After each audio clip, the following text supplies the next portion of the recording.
નમસ્કાર, હું છું વિક્રમ વકીલ અને તમે જોઈ રહ્યા છો હોટલાઇન ન્યૂઝ.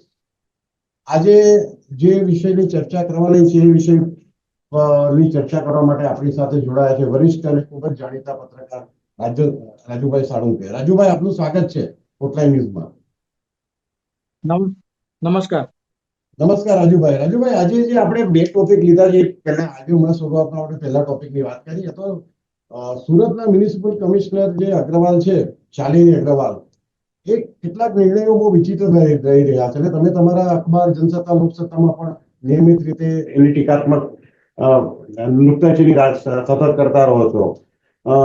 આજે આપણે જે ચર્ચા કરવાની છે એ વાતની છે કે ડેપ્યુટી કમિશનર, એનું નામ છે આપણે એક મિનિટ, નિધિ સુવા છે. નિધિ સુવા છે એક કાર્યક્રમમાં એવી ટિપ્પણી કરી હતી કે ગુજરાતીઓ એક કરતા વધુ પત્નીઓ રાખતા હોવાથી પેન્શન આપવામાં મુશ્કેલી થાય છે. હવે આ એમનું નિવેદનને કારણે ઘણો વિવાદ થયો હતો અને યુનિયને પણ એની સામે આંદોલન કર્યું અને માફી માંગવાની માંગણી કરી અને યુનિયને એમ કહ્યું, કોર્પોરેશન યુનિયને, કે ગુજરાતની બહાર અમને આ બેનને મોકલી આપવા જોઈએ જેમને ગુજરાત સામે એટલો બધો વાંધો હોય તો. રાજુભાઈ, આ બેન તો બોલ્યા છે બરાબર છે, આ ડેપ્યુટી કમિશનર, પણ આજકાલ એક ગુજરાતીઓ વિરુદ્ધ તમે જુઓ નેશનલ લેવલે પણ અમિત શાહ કે નરેન્દ્ર મોદી બાબતે બીજા સંજય રાઉત પણ વારંવાર ગુજરાતીઓને અમુક ટીકા કરે છે, ગુજરાતીઓની લાઇફસ્ટાઇલની ટીકા થાય છે, એમાં ડેપ્યુટી કમિશનરે પણ ઉમેરો કર્યો છે. આ બાબત તમારું શું માનવું છે? વિક્રમભાઈ, પહેલા તો આપે જે કહ્યું કે ટીકા કરો છો શાલિની અગ્રવાલ કમિશનરની, તો હું એના માટે અત્યારે તો એટલું જ કહું કે વાજપેયીજી પણ હતા, તો વાજપેયીજી પણ અટલ બિહારી વાજપેયીજી એ પણ આમ કહેતા કે ટીકાકારોને હંમેશા નજીક રાખો. બરાબર. તમારો વહીવટ સુધારવો હોય કે તમારે તમારામાં પોતાના પણ સુધારો લાવવો હોય તો ટીકાકારોને હંમેશા તમારી નજીક રાખો. પરંતુ શાલિની અગ્રવાલને ટીકા બિલકુલ પસંદ નથી. એમને તો યસમેન જોઈએ છે, એમના અધિકારી હોય કે પ્રેસના મીડિયા મિત્રો, એમને તો યસમેન જોઈએ છે. અચ્છા, આ તો થઈ એમને કમિશનરની વાત.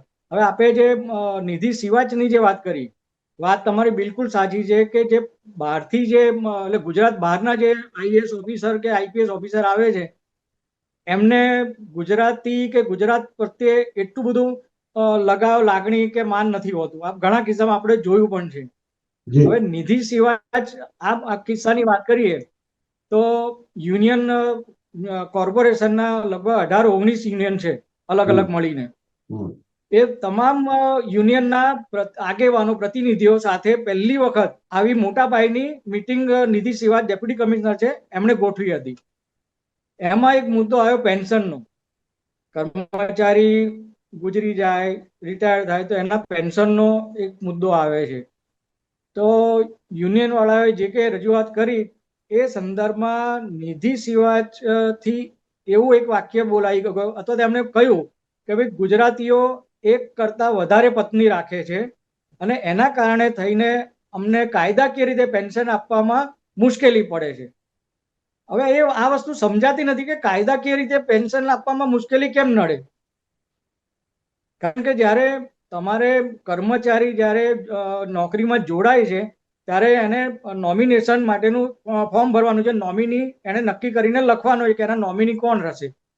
તો કર્મચારીએ પોતાની એટલે ધારો કે લગ્ન ન કર્યા હોય તો એના માતા કે પિતા કે ભાઈ કે બેન એમાંથી કોઈનું એ નોમિની તરીકે નામ લખી શકે.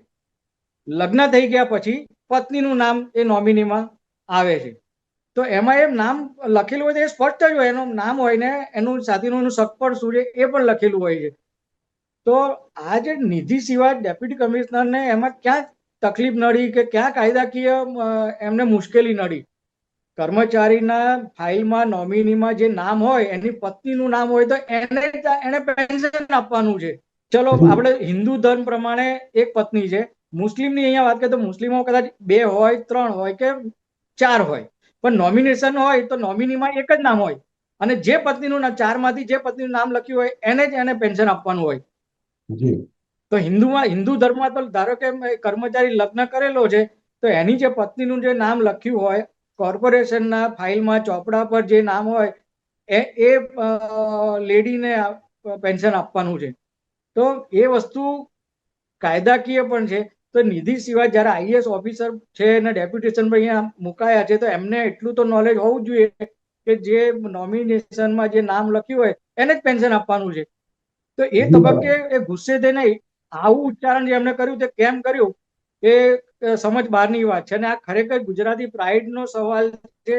અને આ જે મુદ્દો એમણે ઉઠાવ્યો છે યુનિયન વાળાએ, એ સાચો મુદ્દો છે કે તમે આવું તો બોલી જ નહીં શકો, કોઈ પણ સંજોગોમાં બોલી નહીં શકો કે ગુજરાતીઓને એક કરતા વધારે પત્નીઓ છે, એ કેવી રીતે બોલી શકે? આ એક પ્રકાર ગુજરાતીઓનું અપમાન જ છે.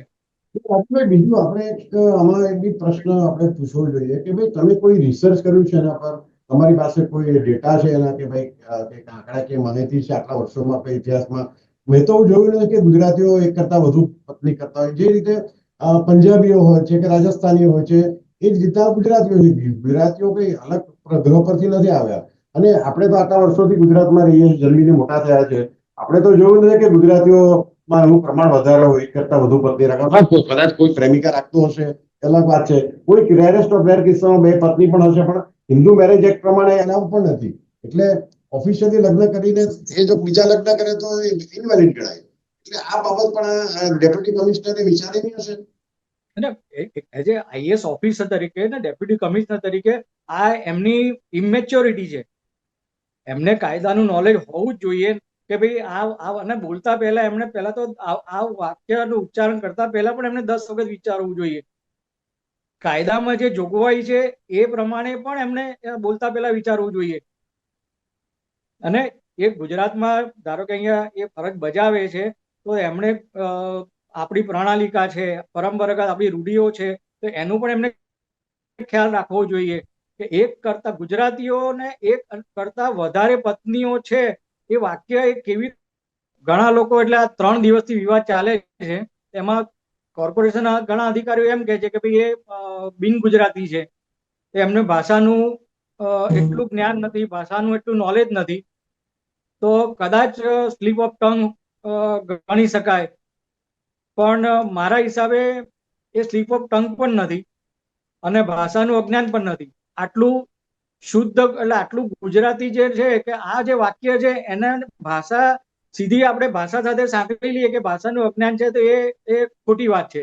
ગુજરાતીઓને એક કરતા વધારે પત્નીઓ છે એ વાક્ય બહુ સિમ્પલ વાક્ય છે. બરાબર. ને કોઈ પણ પરપ્રાંતીય હોય કે બહારનો કોઈ અધિકારી હોય એને પણ આ વાક્યની તો ખબર પડે જ છે કે ભાઈ એ શું બોલી રહ્યા છે. એટલે એ દ્રષ્ટિએ એને એ રીતે માફ કરી શકાય નહીં કે ભાઈ એમને ભાષાનું અજ્ઞાન છે, સ્લીપ ઓફ ટંગ છે કે ઉશ્કેરાટમાં એ બોલી ગયા છે. તો એ વસ્તુ ખોટી છે મારા મતે. અને આ એમનો મેચ્યોરિટીનો એક અભાવ જ દેખાય છે કે યુનિયન સાથે જ્યારે 18 થી 20 જેટલા યુનિયનના પ્રતિનિધિઓ સાથે એ મીટિંગ કરતા હોય ને એમાં જો ઉશ્કેરાઈને આવું વાક્ય બોલી જાય કે ગુજરાતીઓને એક કરતા વધારે પત્ની હોય છે, તો એ મારા હિસાબે તો બિલકુલ ખોટું છે. એટલે રાજુભાઈ એ ભૂલમાં ધારો કે સ્લીપ ઓફ ટંગ થઈ ગઈ હોય તો એમને પછી માફી માંગી લેવામાં કંઈ ખોટું નથી. અને રાષ્ટ્રીય કક્ષાના નેતાઓ પણ કે મોટા મોટા રાજકીય નેતાઓ કે બ્યુરોક્રેટ્સ પણ જયારે ભૂલ થઈ હોય તો માફી સોરી કહેવામાં કંઈ ખોટું નહોતું. પણ ઘણા દિવસો થઈ ગયા આ નિવેદનને, અને જયારે યુનિયને એમની પાસે માફીની માંગણી કરી છે છતાં એ માફી માંગવા તૈયાર નથી. ને સાચી વાત છે. જો ખરેખર માણસથી કોઈ પણ માણસે ભૂલ તો થઈ શકે. જો એ ઈરાદાપૂર્વકની ન હોય તો એ ભૂલ ગણાય. અને જો એને એવું લાગે કે ભાઈ મારાથી કંઈક બોલવામાં ભૂલ થઈ ગઈ છે, સ્લીપ ઓફ ટંગ થઈ ગયું છે અને મુદ્દો બહુ વિવાદી છે, ગંભીર છે, તો એને દિલગીરી જાહેરમાં આવીને દિલગીરી એને વ્યક્ત કરી લેવી જોઈએ. પણ આજે શુક્રવાર, શનિવાર, રવિવાર અને આજે સોમવાર, મંગળવાર, આજે 4 દિવસ થઈ ગયા પણ નથી નિધિ સિવાચે દિલગીરી વ્યક્ત કરી કે નથી કમિશનર તરફથી પણ કોઈ ખુલાસો આવ્યો કે ભાઈ નિધિ સિવાચ સાથે મારા ડેપ્યુટી કમિશનર છે, મારે એમની સાથે વાત થઈ છે અને ભાઈ એમને પણ સોરી કહ્યું છે અથવા દિલગીરી વ્યક્ત. પણ કમિશનર અથવા તો ડેપ્યુટી કમિશનર બંનેમાંથી કોઈ પણ અધિકારીએ આજ દિન સુધી, આજે 4 દિવસ થઈ ગયા, એમના તરફથી એક પણ ખુલાસો કરવામાં નથી આવ્યો. રાજુભાઈ, પણ નવાઈની વાત એ છે કે ચૂંટાયેલી પાંચ જે છે એ તો ગુજરાતીઓના મત વડે ચૂંટાયેલી સત્તા પર આવ્યા છે.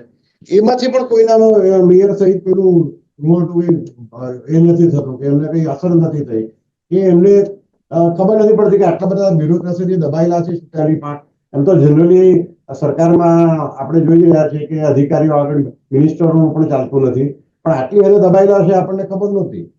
એક પણ ચૂંટાણી પાકનો એક વ્યક્તિ પણ અવાજ ખોખરીને કહેતો નથી કે તમે ભાઈ માફી માંગો આ બાબતે ગુજરાતીઓને. ગુજરાતી અસ્મિતા જેવો કે એમને ગુજરાતી માટેનો ગૌરવ જ નથી. બિલકુલ બિલકુલ બિલકુલ બિલકુલ બિલકુલ સાચી વાત છે. આપણે ભૂતકાળમાં તમે અને મેં જોયું છે કે જ્યારે ગુજરાતની અસ્મિતા આવે, ગુજરાતીઓનો કોઈ ઇસ્યુ આવે તો આ જ ભાજપ અને ભાજપના નેતાઓએ કાકા રોડ મચાવી મૂકી છે કે ગુજરાતી અસ્મિતા. ધારો કે કોંગ્રેસ તરફથી નેશનલ લેવલના કોઈ પદાધિકારીએ કોઈ આવી ગુજરાત માટેની ટિપ્પણી કરી હોય તો ગુજરાતના નેતાઓ એને કાકા રોડ મચાવી મૂકે, આંદોલનો કરી મૂકે કે ગુજરાતી અસ્મિતાનો સવાલ છે, ગુજરાતીની સ્વાભિમાનનો સવાલ છે. પરંતુ ગઈકાલે જ્યારે યુનિયનના નેતાઓ મેયર દક્ષેશ માવાણીને જ્યારે રૂબરૂ રજૂઆત કરવા માટે ગયા, રૂબરૂ રજૂઆત કરી ને એમનો પહેલો મુદ્દો આ જ હતો કે નિધિ સિવાય આ જે વાક્ય બોલ્યા છે બહુ જ ગંભીર બાબત છે ને ગુજરાતીઓના અપમાન સમાન છે. ત્યારે મેયરે માત્ર એટલું કહ્યું કે સારું, હું આ બાબતે ચર્ચા કરી લઈશ, હું જોઈ લઈશ, બસ. એમણે બીજી કોઈ જ મેયરે પણ કોઈ પ્રતિભાવ બીજો એ સિવાય કોઈ એમને પ્રતિભાવ આપ્યો નહોતો. તો શાસકોને પણ જ્યારે પોતે શાસકમાં છે, શાસનમાં છે, કરે છે તો એમની પણ ફરજ બને છે કે એક ડેપ્યુટી કમિશનર કક્ષાના અધિકારીને બોલાવીને આ મુદ્દે એમને ઠપકો પણ આપવો જોઈએ અને માફી માંગવા, દિલગીરી વ્યક્ત કરવા ફરજ પાડવી જોઈએ. પણ એ બહુ દિલગીરી મને બહુ ખરાબ લાગે કે એમને તરફથી, મેયર તરફથી આ બાબતે કોઈ ઇનિશિયેટિવ લેવામાં આવ્યું નથી. રાજુભાઈ, તમે તો કોર્પોરેશન ઘણા વર્ષો સુધી કવર કર્યું છે અને તમે જાણો છો કે કોર્પોરેશન જ નહીં, કલેક્ટર ઓફિસ હોય કે પોલીસ કમિશનરની ઓફિસ હોય, બ્યુરોક્રેટ્સ જ હંમેશા સર્વોપરી રહ્યા છે. સ્પેસિફિકલી આ હમણાં છેલ્લા થોડા વર્ષોથી ભાજપની સરકારમાં કોઈનું, કારણ કે ચૂંટાણી પાકનું ચાલતું નથી અને એ લોકો પોતપોતાનું હિત સાચવીને બેસી રહ્યા છે. એમને ગુજરાત માટે કે પ્રજા માટે અધિકારીઓ સાથે પંગો લેવાનો એ લોકોની કોઈ તૈયારી હોતી નથી અને આવા અધિકારીઓને મનગમતું જગ્યાએ ટ્રાન્સફર મળી જાય એટલે ચપકીને બેસી જાય છે ચીપકીને બધા. હવે તમે જુઓ કે કમિશનર છે, મ્યુનિસિપલ કમિશનર શાલિની અગ્રવાલ, એ પણ કોઈ ચૂંટાયેલી પાકને ગાંઠતા નથી. એવી ફરિયાદો ઘણી બધી આવતી રહે છે. ના, સાચી વાત છે. જેટલા આઈએએસ ના આઈપીએસ ઓફિસરો હવે છેલ્લા કેટલા વખતે આપણે જોઈએ છીએ કે શાસકોને એ લોકો ગાંઠતા જ નથી અને એ એમનું પોતાનું ધાર્યું જ કરે છે. શાલિની અગ્રવાલ હોય કે એના પહેલા બંછાણીથી પાની હતા કે એના પહેલાના જે કમિશનરો હતા કે ઇવન પોલીસ કમિશનર તરીકે અહીંયા પણ જે લોકો નોકરી કરી રહ્યા છે, એ લોકો માત્ર ગાંધીનગરથી જો સૂચના આવે તો એનું પાલન કરે, પણ લોકલ સ્થાનિક જે શાસકો છે એમનું એ સાંભળવા એ લોકો તૈયાર નથી હોતા. શાલિની અગ્રવાલના કેસમાં પણ એવું છે કે ભાઈ શાસકો, સ્ટેન્ડિંગ ચેરમેન હોય કે મેયર હોય, એમના તરફથી ઘણી વખત ઘણી નોંધ લખાવી છે, પરંતુ કમિશનર તરફથી એમને કોઈ દાદ આપવામાં આવતી નથી કે એમની સૂચનાઓનું પાલન પણ કરવામાં આવતું નથી. સ્ટેન્ડિંગ ચેરમેન રાજન પટેલે 3 થી 4 વખત એમણે પોતાના ઠરાવમાં, સ્ટેન્ડિંગ કમિટીના ઠરાવ કરીને એ ઠરાવ મોકલી આપ્યા છે, પરંતુ કમિશનરે એ ઠરાવનું પાલન કરવાની પણ તમા દાખવી નથી.